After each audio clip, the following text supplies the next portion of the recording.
will give the mandate to conduct human research for health and to manufacture and commercialize human vaccines, biotherapeutics, and diagnostics.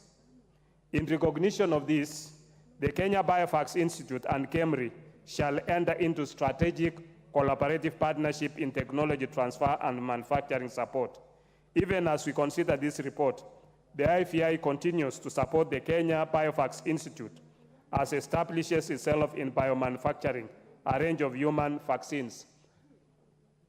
The support is through developing research plans, creating partnership opportunities, and enhancing capacity through training and technical assistance.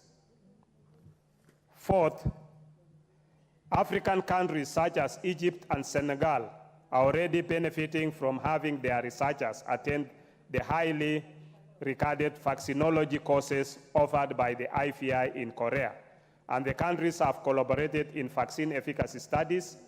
Kenya can therefore expect similar benefits, which will benefit the country as it implements its paradigm shift from curative to preventive and promotive healthcare. Honorable Speaker,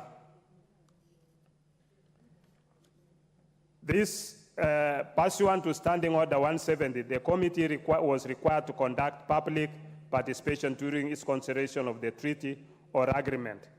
The committee therefore placed an advertisement in the print media on 6 September 2023, seeking public and stakeholder views on the agreement in accordance with Article 118(1)(b) of the Constitution, Section 8(3) of the Treaty Making and Ratification Act number 45 of 2012 and Standing Order 170A2 of the National Assembly.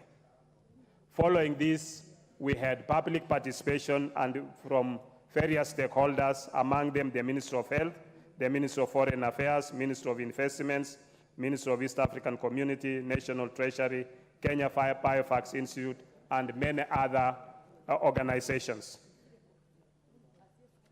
Following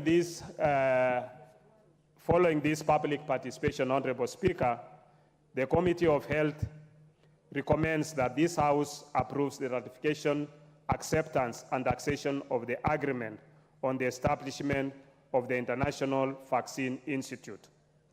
Honorable Speaker, as I conclude, I will not conclude without thanking you, Honorable Speaker, and the Clerk of the National Assembly for the logistical and technical support accorded to us during our sittings. The committee further wishes to thank all stakeholders who submitted their views on the agreement. Finally, I wish to express my appreciation to the honorable members of the Committee of Health, the Secretariat, who made useful contributions towards the consideration of the agreement and production of this report. I therefore move and ask Honorable Ferdinand Wanyonyi, the member for Kwanza, to second. Thank you very much, Mr. Speaker. Go ahead. Thank you so much, Mr. Speaker. I take this opportunity to thank the Committee on Health and, of course, the proposal on having this international vaccinations institution here. Mr. Speaker, this is going to be one of the area of attraction in terms of technology, in terms of the shortcomings into the public health. And Mr. Speaker, this is one of the best things that the committee has done. And I take this opportunity to support this, to second. Members, I wish to propose the motion, which is that this House adopts the report of the Honorable Committee on Health on its consideration of the agreement on the establishment of the International Vaccine Institute, IVI, laid on the table of the House on Tuesday, the 5th December 2023, and pursuant to the provisions of the Section 8(4) of the Treaty Making and Ratification Act 2012, approves the ratification of the agreement on the establishment of the International Vaccine Institute, IVI.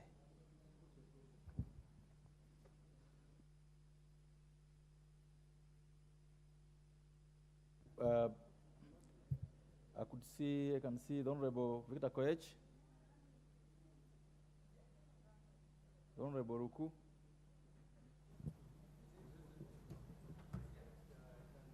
Thank you, Mr. Speaker. Mr. Speaker, the year 2020, March, taught us great lessons and how life can be very, very fragile. And also it taught us that we are so interdependent because the COVID calamity or disaster or pandemic was a serious disruption of the issues concerning the humanity.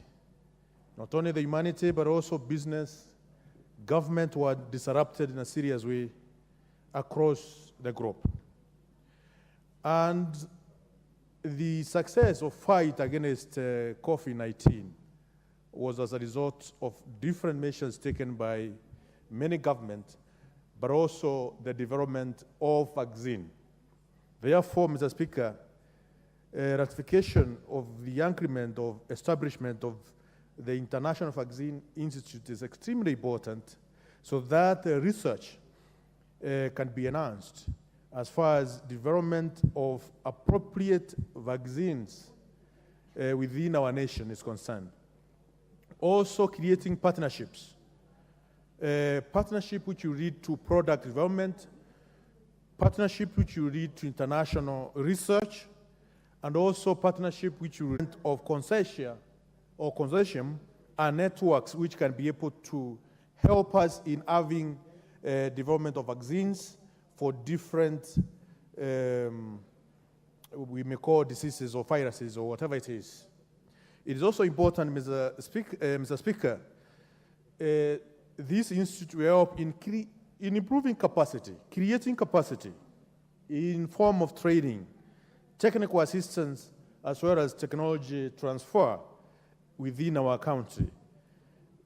This is extremely important component, Mr. Speaker, so that we may be able to fight future pandemics, so that we can be able to improve our local capacity as a nation to protect not only businesses, but also to protect lives and to ensure we have a stable government which can be able to protect its people from different pandemics. Mr. Speaker, I support ratification of this agreement. Thank you, Mr. Speaker. Thank you. Member Hosaku. Thank you very much, Honorable Speaker. On the onset, let me thank the Honorable Member for Endeavours and the Chairman of the Health Committee for this very interesting piece of what Kenya should actually sign into an agreement, and this House must ratify as soon as possible. Honorable Speaker, an international vaccine institute is important for both research and development. Today, scientific institutes are intended to extend the frontiers of science and medicine. And as such, it was during the outbreak of Ebola in West Africa, and also slightly later, the pandemic of COVID, is when we saw the importance of having these vaccine institutes, where those countries that are advanced in medicine and research were able to consolidate and mobilize scientists across the world to save humanity. And for that reason, from our side, I think we look at how much KEMRI is doing in this country in terms of research on new diseases and in terms of discovery of scientific methods and approach to both medicine, both curative and preventive. And also helping the Ministry of Health under the WHO guidance on surveillance of diseases, particularly tropical diseases in the less developed countries. Honorable Speaker, very interesting in Marsabit, there were the cases of Kwanza. It was not a common disease that used to be in our region. But as soon as those cases were discovered, the first patients succumbed. But later on, once the samples were taken to Kemri, and I think some samples were taken to some countries in West Africa, it was discovered that people from Marsabit, in pockets, particularly in very rural areas, had suffered from Kwanza, and they were able to get treatment.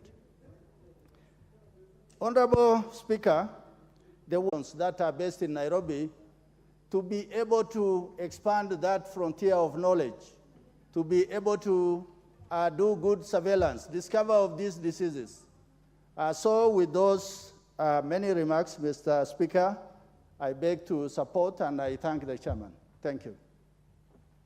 Thank you. Member for Samburu East.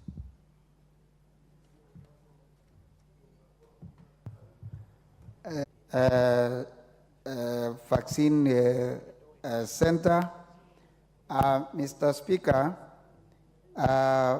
vaccines in our country sometimes there are shortages, a lot of maybe lack of availability of vaccines.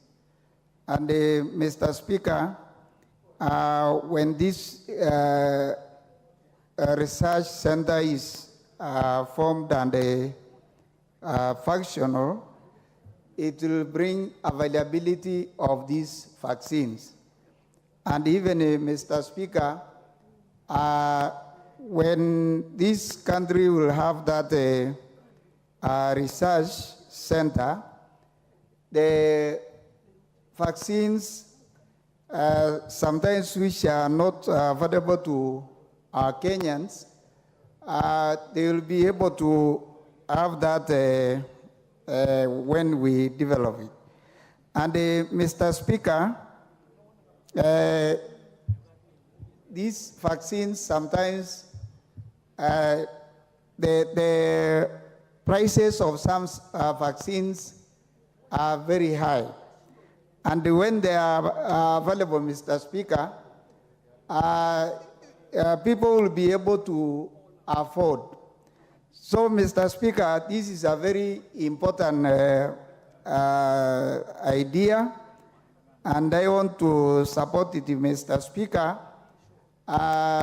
When we all know when the COVID-19 strike us, and Mr. Speaker, that period taught us a lesson that everyone wished to have the vaccines, which we are not able to get because they are coming from very far places, other countries.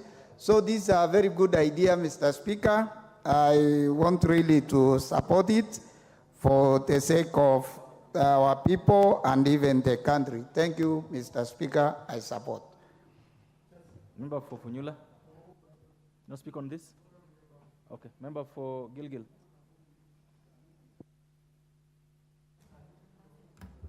Thank you, Mr. Speaker. I also rise to congratulate the Chair Health Committee of this House, Dr. Robert Pukose, on this report for ratification, acceptance, and accession of the agreement on the establishment of the International Vaccine Institute. And Mr. Speaker, the importance of vaccines in any country cannot be gainsaid and cannot be overemphasized.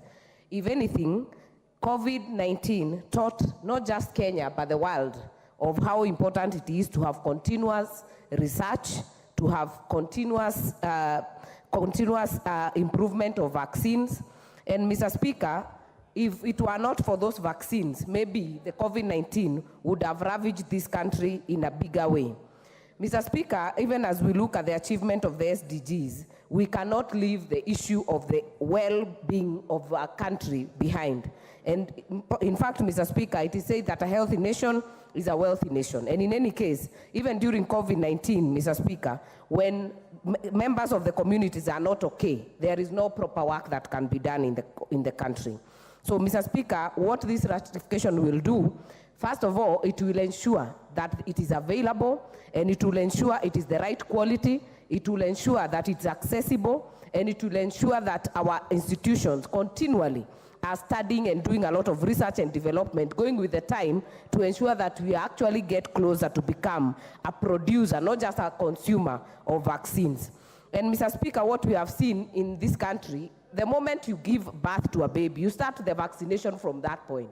Not even many parents or even mothers are aware, especially the ones who give birth in the homes, those who give birth in areas that are far-flung. They are not able to access these vaccine services at the time they should be getting them. And Mr. Speaker, what that does, it actually exposes their children to further problems in their future. So, Mr. Speaker, I'll be looking forward to this institution to ensure that even in the schools, even as we talk about accessibility, we'll be able to integrate this, considering the whole government approach, to ensure that we have even vaccinations done in schools. And, Mr. Speaker, this will also be accompanied by a lot of civic education. We have seen a lot of even religious groups. I will quote the Kavonokia group, Mr. Speaker, which has even been taken to court that does not believe in actually taking their kids for vaccination. This, Mr. Speaker, should ensure that every child goes through the mandatory vaccination so that everyone can be able to be given what we call the herd immunity. Because even if you vaccine one person and the others are not, you are still exposed, Mr. Speaker. So we will be hoping to ensure that this will be able to happen at this point. And Mr. Speaker, this will also go a long way by establishing this institute, by engaging our academia and our academics, Mr. Speaker. Those children that are doing biomed, those are in the universities doing biostatistics, they will be very useful to be able even to be employed. It will also be a source of ensuring that they get absorbed in the market and be able to practice the trade that they have been trained to, Mr. Speaker. And Mr. Speaker, what the world has shown us is that you cannot be too prepared. You don't know which disease will come. People never knew about COVID, Ebola. They would say you have been actually witched, or someone has bewitched you. Yet it is a disease that with the right research would have been prevented. The issue of cervical cancer, Mr. Speaker, you can actually prevent that from the age of 10 to 15 when this vaccination is administered, Mr. Speaker. So some of these issues, Mr. Speaker, will need a lot of education, will need a lot of involvement, even by non-government organization, by the civil society. It has to actually take everyone on board and leave no one behind. But, Mr. Speaker, with that, then we'll be able to ensure we have a healthy society, we have a health community, and we have a healthy country, Mr. Speaker, that can be very well useful when needed, Mr. Speaker, because without that, then we'll be dealing with going to treat, yet we could have prevented, Mr. Speaker. Mr. Speaker, the last point is for the county governments, because this is actually their area, that they ensure that all the vaccinations are actually available at the dispensary and the health centers, Mr. Speaker. That way, we don't have to load it to the referral hospitals. We can leave that for the serious diseases and the referral cases. With that, Mr. Speaker, I support. Well said, and thank you so much. Members, I note that there's no further interest to speak on this particular motion. I accordingly call the mover to reply.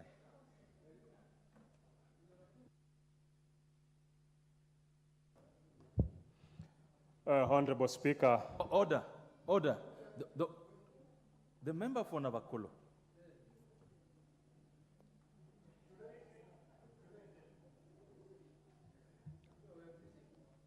Go ahead.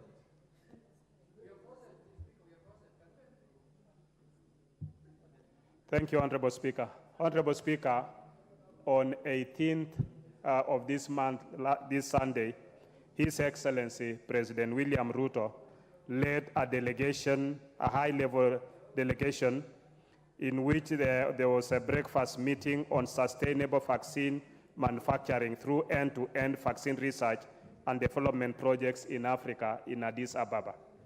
In this meeting, Honorable Speaker, issues about vaccine, especially with support of the Institute of Vaccine Initiative, were high on the agenda.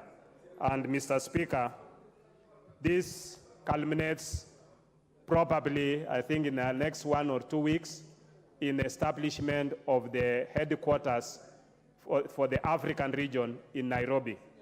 And Honorable Speaker, this is a very great achievement for us as a country and as a region. I want to thank the honorable members for supporting this very important ratification treaty, and in which honorable speakers members have put it.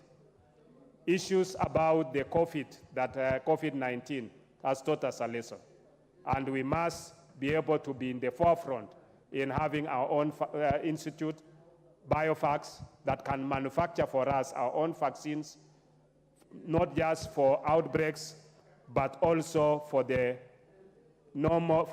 infectious diseases, and more so among the children. Honorable Speaker, I want to thank my Committee of Health for the efforts they put in this, and I want to ask that the House approves this ratification. With those few remarks, Honorable Speaker, I reply. Thank you. Honorable Ruku. Order, come on. Honorable Oundo.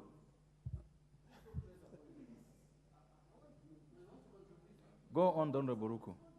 Mr. Speaker, I rise pursuant to studying on number 53(3), which says, despite paragraph 2, the Speaker may, on the request of a member, defer the putting of a question to the following day, in which case the Speaker shall thereupon nominate a time at which the question shall be put. Looking at the House. Thank you, Mr. Speaker. Thank you so much, Honorable Ruku. Members, I note the point of order raised by the Honorable Ruku, and accordingly direct that the decision on this motion will be made in the next sitting, which is Tuesday next week. Members, before I call for the next order, I wish to welcome to the House children from Miathene Boys Secondary School, Tigania West constituency, Meru County, who are seated in the public gallery, and they are welcome to follow the proceedings of the Assembly this afternoon, and ask members to join me in welcoming them to the House. Next order. Order number 10, motion, report of the Auditor General on the financial statements for the national government ministries, departments, and agencies for the financial year 2020-2021. Honorable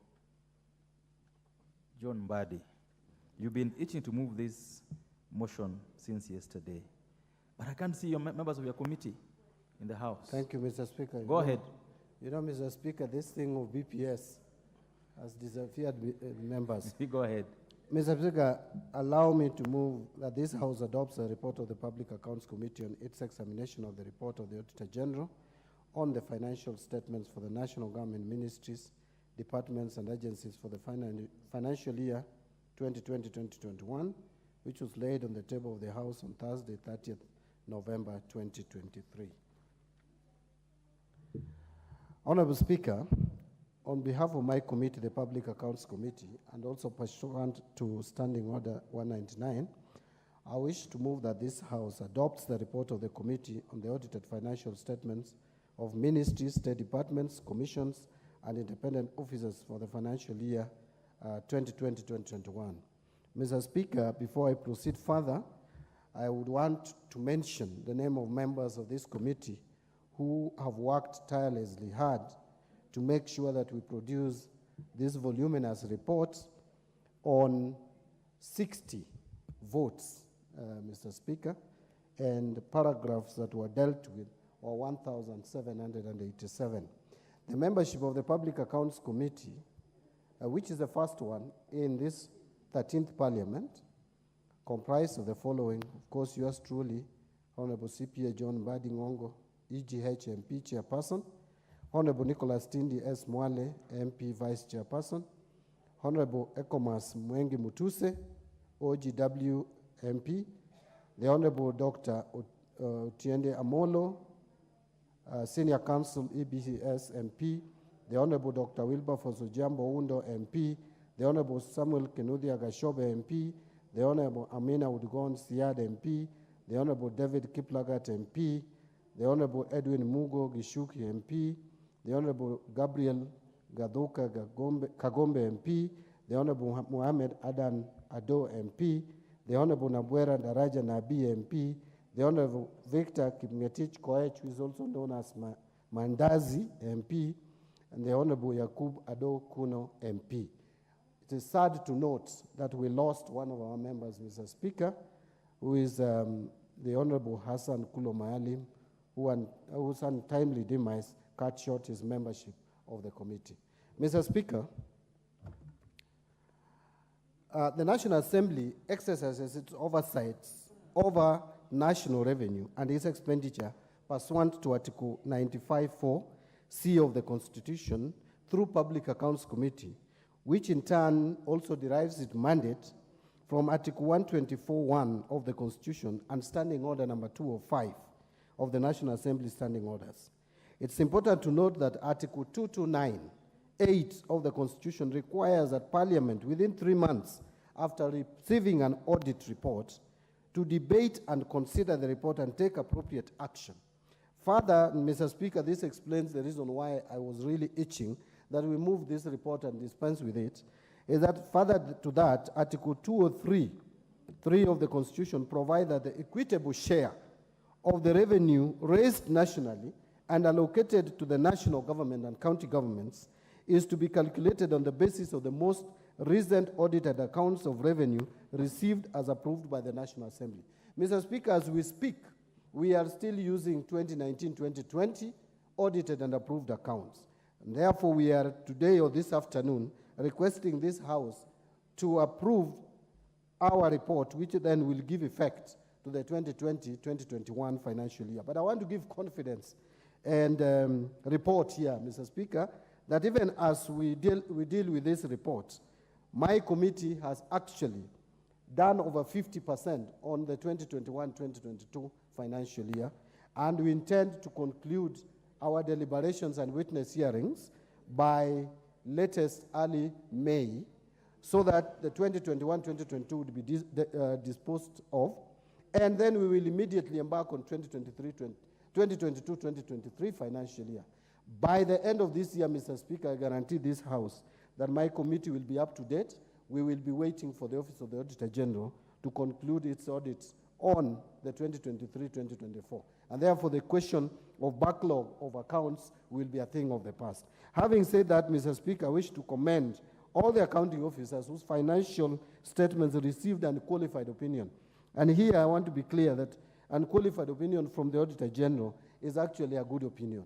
Qualified opinion is a negative opinion, and unqualified, contrary to the conventional English language, is actually a positive opinion. As to why accountants chose that route, that is something that we need maybe to find out or do research on. I also encourage, Mr. Speaker, at this point, all accounting officers to emulate these worthy examples. In this report, the committee has continued to hold individual officers to account for the various acts of omission and commission that occasioned either loss or illegal application of public funds. In a number of instances, Mr. Speaker, the committee has recommended specific follow-up actions, including further investigation by the investigative authorities, mostly EACC, because most of the crimes that would be committed in these reports are economic crimes. So the committee has recommended specific follow-up by relevant investigative authorities or agencies. And it is my hope that these recommendations, contrary to what we have seen previously, will be implemented within the shortest time possible by all those who are concerned, while taking into consideration public interest above everything else. Mr. Speaker, therefore, I want to give some highlights of the Auditor General's report for 2020-2021. I will begin, Mr. Speaker, by stating that in consideration of reports of various ministries, state departments and agencies, what are known as MDAs, the committee encountered cross-cutting and at times persistent matters that inform the general observations and recommendations. Specific observations and recommendations are, however, made to each query. So if you go to this report, Mr. Speaker, and it's a voluminous one, this report, then on each paragraph, you will get specific recommendations. What I'm going to do this afternoon is just to highlight or give an overview of those cross-cutting issues or common issues that probably needs much more attention from members of parliament. The general observation and recommendations include the following. First, or one, poor accounting standards and general incapacity of some accounting units. The committee found that despite all accounting units being staffed by qualified accountants and procurement officers, non-compliance with various provisions of the various laws elaborated above pointed to incompetence or resistance. So you find the laws are there, you have competent staff based on their academic qualifications, professional background, even experience in terms of number of years, but still violation of laws and is commonplace. The various breaches included inaccuracies in financial statements. Mr. Speaker, just imagine inaccuracies in financial statements. Yet, we have qualified accountants preparing these accounts. Failure to reconcile accounts, very basic, Mr. Speaker. If you're an accountant, you'd understand that reconciliation of accounts is one of the basic, actually the first units in accounting class. And failure to address prior year matters. Mr. Speaker, despite the fact that this House reports and asks for certain actions or interventions, by the time we get to the next cycle, the same are repeated again and again without any action. Accounting officers have also cited IFMIS challenges. Mr. Speaker, we have been with IFMIS for quite some time now. And so the issues of capacity to manage or use IFMIS should not arise at this stage. And therefore, the committee recommended the following, Mr. Speaker. First, the National Treasury should conduct periodic sensitization and capacity building for all accounting officers, finance staff and procurement officers across government on their responsibilities during the audit cycle and adherence to international public sector accounting standards. Number two, the relevant professional bodies like ISPAC and others should enforce compliance to standards and met out sanctions to those officers found to be willfully failing to discharge their functions. The second issue, that is also of supporting documentation. Further to the above, Mr. Speaker, the committee observed that some accounting officers failed to submit supportive documentation to the Auditor General on time. That is during the audit cycle. And Mr. Speaker, the audit cycle is very simple. First, the auditors report to the accounting entity or to the state agency. There is what we call entry meeting, where they hold meetings with the management. After that, on average, you'll find them taking 2 weeks, 3 weeks, even a month, engaging and asking accounting staff to provide documentation. After that, then a management letter is issued to the management and for their response, and they're supposed to respond. Once that is done, again, a window is there of a draft report, which again becomes ready and given to the management. Before now the final report, you find after all that process, still documentation are not provided to the Auditor General as required under Section 68 of the Public Finance Management Act and the various provisions of the Public Audit Act. This invariably led to the committee discussing matters that should ordinarily not feature in the final report, some as mundane as accounts not balancing, appearing before us to answer why accounts are not balancing. A whole permanent principal secretary coming to appear before us to answer as to why the accounts could not balance. The committee observed that accounts and finance staff in the various state agencies did not maintain financial statement in real time and waited for the end of the financial year to commence reconciliations. The committee therefore is recommending the following. One, that accounting officers henceforth comply with section 68(2)(k) of the Public Finance Management Act 2012 by providing supportive documentation on time.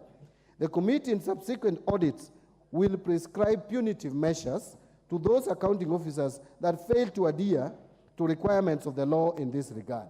Further, Mr. Speaker, the committee will not entertain continuous engagement between officers of the Auditor General and accounting officers beyond the time period prescribed by law.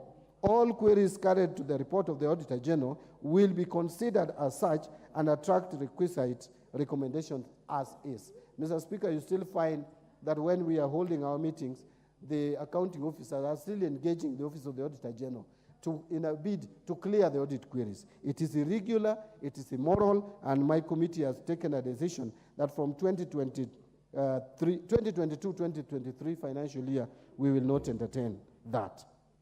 3, the Department Committee on Finance and National Planning considers amending the Public Finance Management Act 2012 to reduce the time period allowed for accounting officers to submit financial accounts to the Auditor General from 3 months to 1 month.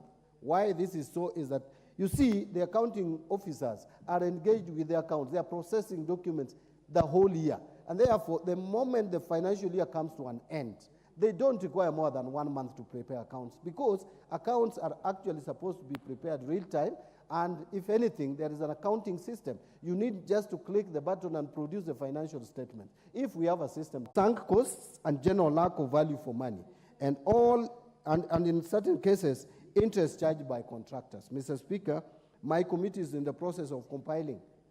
In the next report, we will give a brief to this House how much we spend as a country on interest charged on delayed payments and interest charged on projects that are not completed.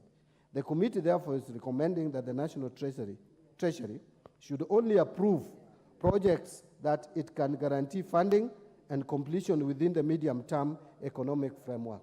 Mr. Speaker, no new project should, and I want to repeat, no new project should be commenced by an agency before all existing ones are completed or fully funded. Accounting officers are further warned of personal responsibility should contractors fail to perform, considering evaluation of technical and financial capacity of bidders is mandated under the procurement law. Any procurement process requires that are evaluated based on technical capacity and financial capacity. But then you still find that contractors are not able to discharge and complete projects for either lack of capacity or technical capacity or financial inability to finance the implementation or the execution of the contract. The failure to enforce and or recall performance guarantees will also be personally remedied by the accounting officers. The fourth cross-cutting issue, Mr. Speaker, is non-existent or weak internal audit functions. The committee noted numerous instances, Mr. Speaker, where internal audit committees were non-existent or did not meet regularly as prescribed by law. The law prescribes that there should be a meeting of the internal audit committees at least once every 3 months. But this is violated. This is not observed by many MDS. The committee observed that the current practice, where the accounting officer appointed and facilitated the audit committees, may be a hindrance to the effectiveness of these committees, as they are required to report to the same accounting officer on breaches by the same. Mr. Speaker, you'll find that the current practice is that these committees, which are actually supposed to oversight the accounting officers, are actually appointed by accounting officers. So how then do you appoint someone who is going to oversight you.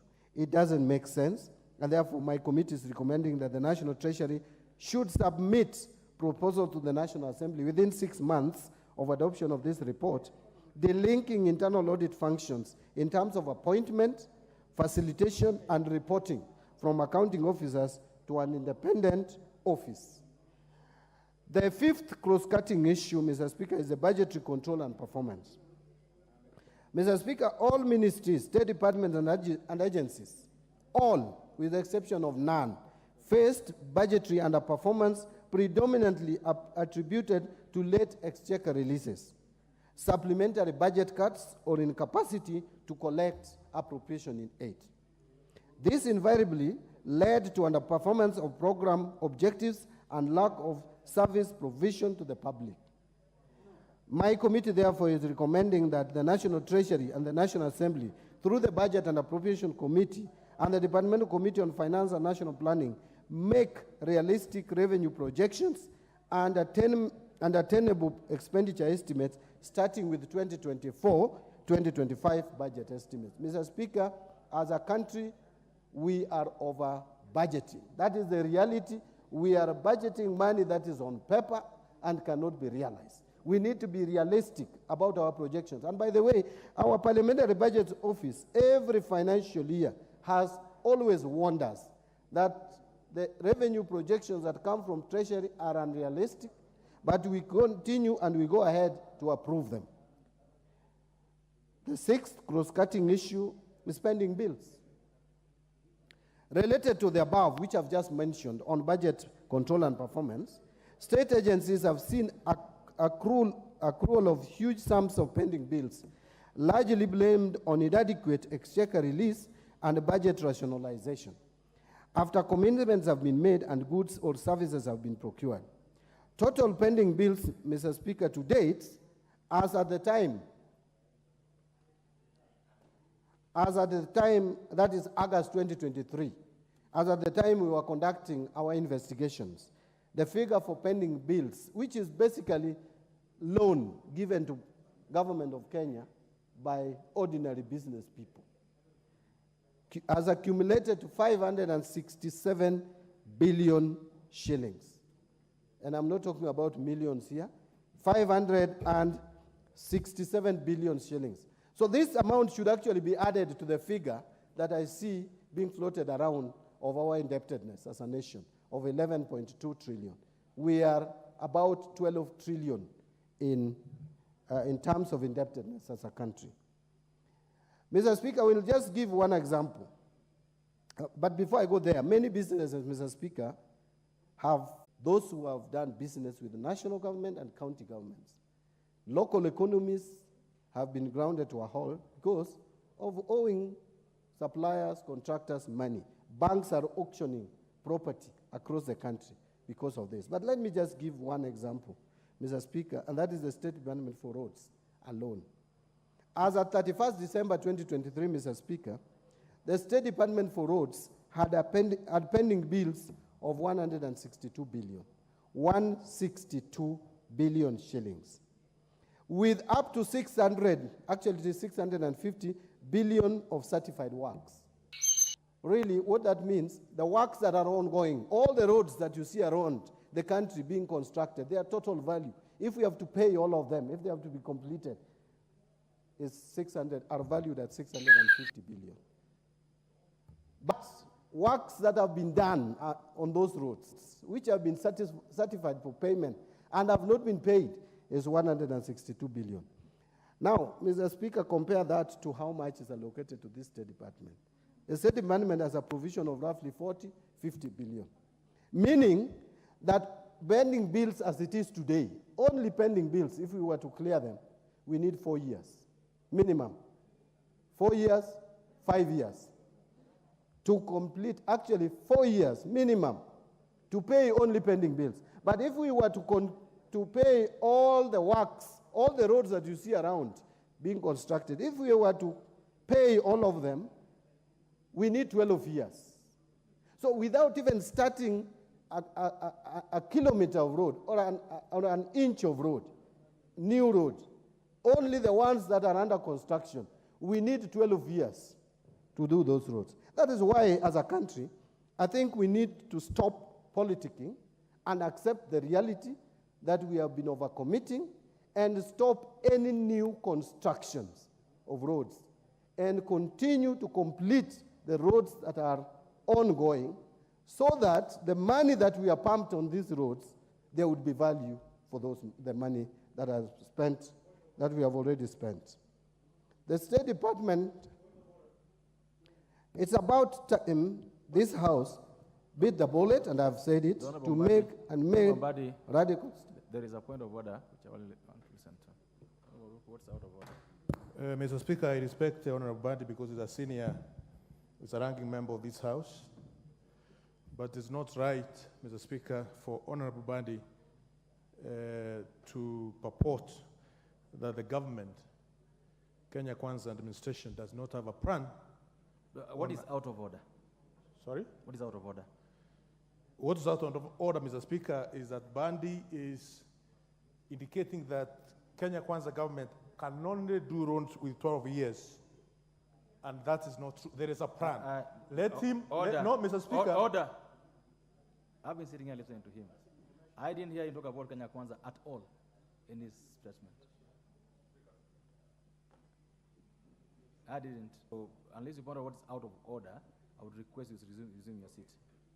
Let me reframe it, Mr. Speaker, that the government cannot be able to meet the pending bills, plus implement the roads. From where I started, Mr. Speaker, I know government has the plans to pay the pending bills. Thank you. And at the same time, Don Boruku, you'll resume your seat. And I know you want to speak on this. You'll have a chance to contribute on this matter. No, we'll allow Don Bombadi to conclude. Okay, what is out of order, Honorable? And not on what Don Boruku has said. Oh, Chair, I wanted to indulge me. Chair, you see, this is the chairman of the Public Accounts Committee, and he's presenting a report of a financial year. So, this is not that we are not in a debate yet. When the motion is, when the report is tabled, it has been tabled, but when it is moved the way it's doing and seconded, then we can contribute. But let us give, this is a very important thing. Correct. Mr. Chair. Correct. Now resume your seat and let him do that. Mr. Speaker, I've been around for a while, so I will reserve my comments on the Honorable Ruku. Mr. Speaker, I want to repeat that if we continue with the current budgetary allocation of 40 billion to the State Department for Roads, we will take 12 years to complete the roads that are ongoing without starting any new one. And that is the reality, and that is on paper. So, Mr. Speaker, let me continue. It's imperative to note that pending bills are not viewed as public debts, and I mentioned that, yet there are sums owed to private individuals and should be treated as such. The charade currently witnessed of forming task forces to verify bills will come to naught if the bills continue to accrue. In any case, these are bills held by MDS and had been processed by ministry officials. In addition to measures cited above, Mr. Speaker, the committee recommends that the National Treasury should only rationalize budgets that have not been committed. Further, and I mean here, when we are doing supplementary budgets, let us rationalize money that has not been committed, but let us not go to departments and start slashing their budgets in the middle of the year, sometimes towards the end or the close of the financial year, when they have already committed, hence the piling of the pending bills. Further, borrowing by the National Treasury to plug budget deficit should be done uniformly across the financial year to avoid the end-year rush of disbursement and procurement in an effort to beat the deadline. You see, towards the end of the financial year is when the government borrows a lot of money, yet they had already factored that in the budget. And in the process, what MDS do is June, you find in June, most MDS are procuring. And so you cross over the year with pending bills. The other issue, cross-cutting issue, the seventh one, Mr. Speaker, is accrual versus cash basis of accounting. The national government has continued to operate under the primitive and outdated cash basis of accounting that poses various challenges in maintaining of financial records. Accrual accounting provides a more accurate view of an agency's financial health by especially factoring accounts receivables and payables.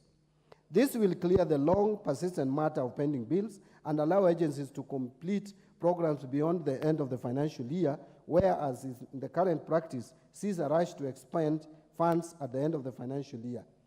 This will invariably need National Treasury to make realistic budgetary projections, as has already been observed above. Mr. Speaker, therefore, the committee recommends that the National Treasury should expedite the full rollout of accrual basis of accounting by 30th June 2024. Mr. Speaker, with the cash basis of accounting we have today, even the pending bills are not in the body of the financial statements. They are found in some notes because they don't form part of our accounts.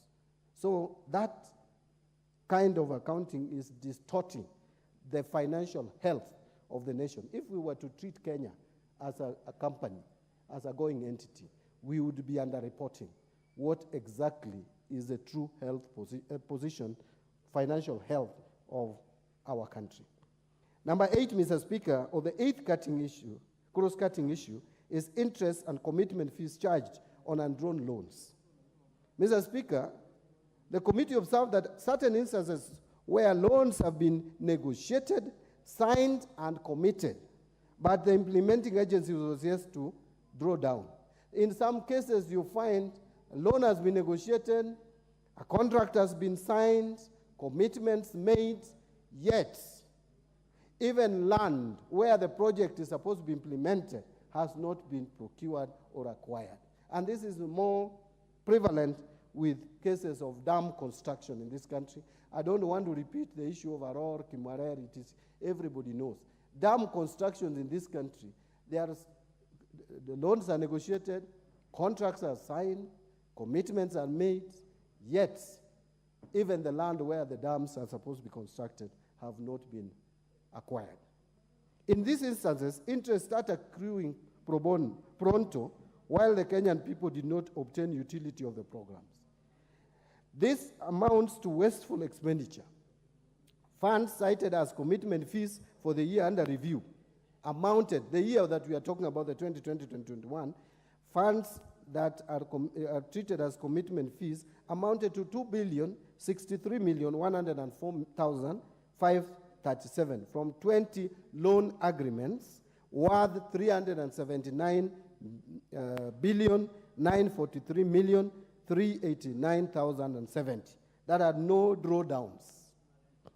Related to this were various donor-funded projects with undrawn balances that implementing agencies had no capacity to absorb, hence foregone development funds. Worse still, the government enters into contracts that prescribe punitive interest rates for delayed payments, some incredibly 3% above the CBK-based lending rate. Mr. Speaker, sometimes I wonder and ask myself whether the Office of the Attorney General is involved when we are negotiating contracts or signing contracts. You find some of the contracts are signed with the punitive interest rates, some as crazy as 3% above CBK rate. Yet, we know very well that we are not, by practice, we don't pay contractors in time. Yet, we enter into contracts negotiating that in the event that we delay in paying interest, we will pay plus 3% above CBK lending rates. And you see, this is a source where many government officials collude with contractors to fleece and basically defraud this country of much needed resources. The committee therefore recommending the following: that the national loan agreements whose programs or project implementation plans are ready for immediate execution, accounting officers that fail to absorb such funds promptly and within schedule will be held personally liable and will make good the lost interest, subject to Article 2265 of the Constitution. 2, the Auditor General conducts a report to Parliament within 6 months of adoption of this report. We also require, number 3, Mr. Speaker, that the Attorney General reviews and approves all financing agreements and contracts entered into by the state to secure public interest. Number 9, Mr. Speaker, on cross-cutting issues, is the issue of dual implementation of projects between national and county governments. Mr. Speaker, the committee encountered instances under the State Department for Housing and Urban Development where certain donor projects financed by the World Bank to be implemented by county governments posed an accounting challenge, and especially in Kisumu, Mr. Speaker. If you read this report, this is a big problem in Kisumu.